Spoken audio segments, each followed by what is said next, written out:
Salam damai penuh sukacita. Berjumpa lagi dengan saya di channel Hati dan Pikiran yang setia memberikan pencerahan kehidupan, terlebih pada iman percaya kepada Tuhan. Apa kabarnya? Pernahkah Anda bertanya-tanya bagaimana bangsa Israel berubah dari suku-suku yang terpencar menjadi kerajaan yang kuat dan berpengaruh? Dalam video ini kita akan menjelajahi kisah mendebarkan dari Saul, raja pertama Israel, hingga Salomo, raja yang bijaksana. Sebelum era kerajaan, Israel dipimpin oleh hakim-hakim. Hakim-hakim adalah pemimpin militer dan spiritual yang diangkat Tuhan untuk memimpin bangsa Israel selama masa sulit.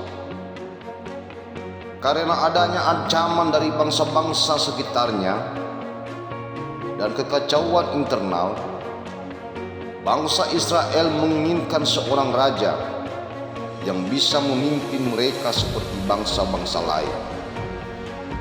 Kita bisa baca di dalam Alkitab 1 Samuel pasal 8 ayat 4 hingga 5. Samuel, nabi terakhir, merasa kecewa dengan permintaan ini karena mereka menolak pemerintahan Tuhan langsung atas mereka. Namun Tuhan mengizinkan Samuel untuk mengurapi seorang raja. Di dalam 1 Samuel pasal 8 ayat 6 sampai 9. Saul dipilih Tuhan sebagai raja pertama Israel. Dia berasal dari suku Benyamin dan diurapi oleh Samuel setelah pencarian keledai yang hilang membawa Saul ke Samuel. Kita bisa baca di dalam 1 Samuel pasal 9 dan pasalnya yang ke-10. Awalnya Saul memimpin dengan baik dan memenangkan beberapa pertempuran penting. Kita bisa lihat di dalam 1 Samuel pasal ke-11. Namun Samuel membuat beberapa kesalahan serius, termasuk mempersembahkan korban tanpa menunggu Samuel dan tidak sepenuhnya menaati perintah Tuhan untuk memusnahkan bangsa Amalek.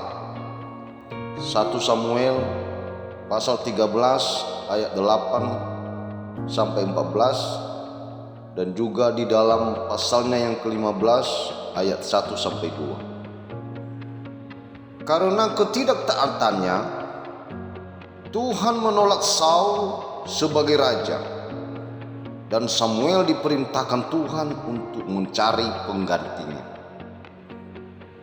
Samuel diutus Tuhan ke Betlehem untuk mengurapi Daud, seorang anak gembala dari suku Yehuda, sebagai raja berikutnya.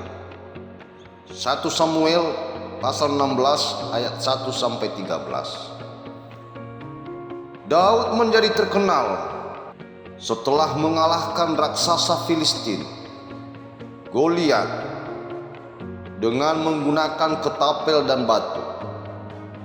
Di dalam 1 Samuel pasal ke-17.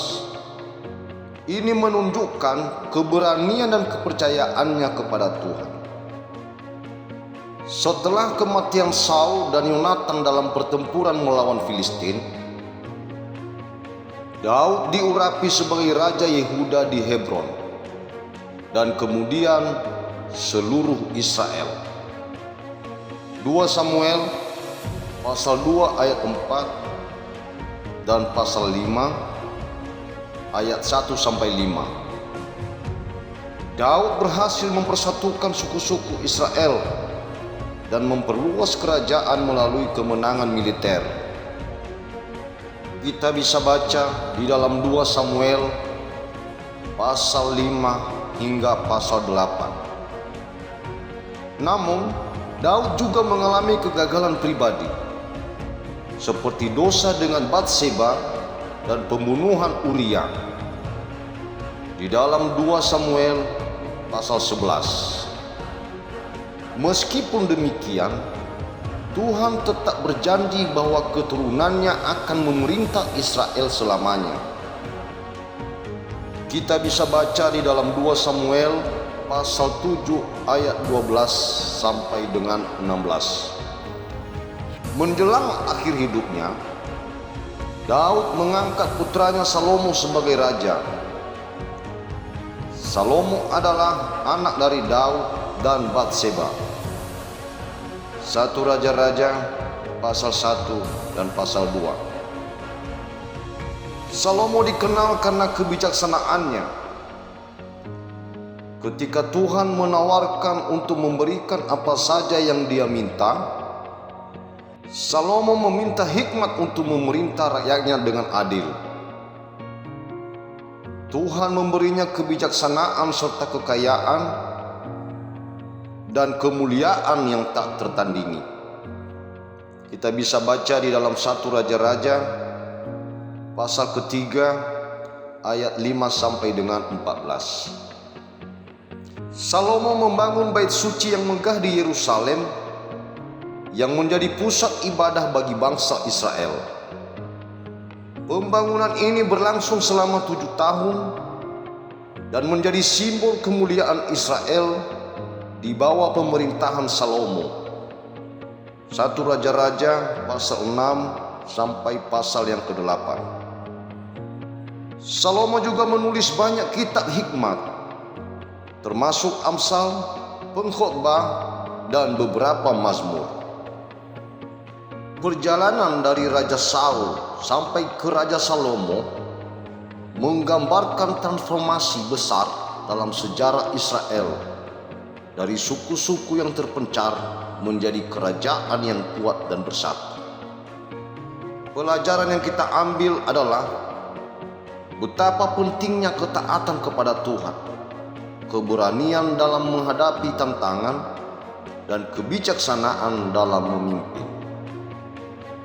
Untuk lebih dalam kita memahaminya, saya mengajak kita untuk membaca kitab Samuel dan Raja-Raja tentang kisahnya dan menggali hikmat dari kehidupan para raja Israel. Jangan lupa untuk subscribe dan nyalakan lonceng notifikasi agar Anda tidak ketinggalan video berikutnya. Terima kasih. Tuhan Yesus memberkati.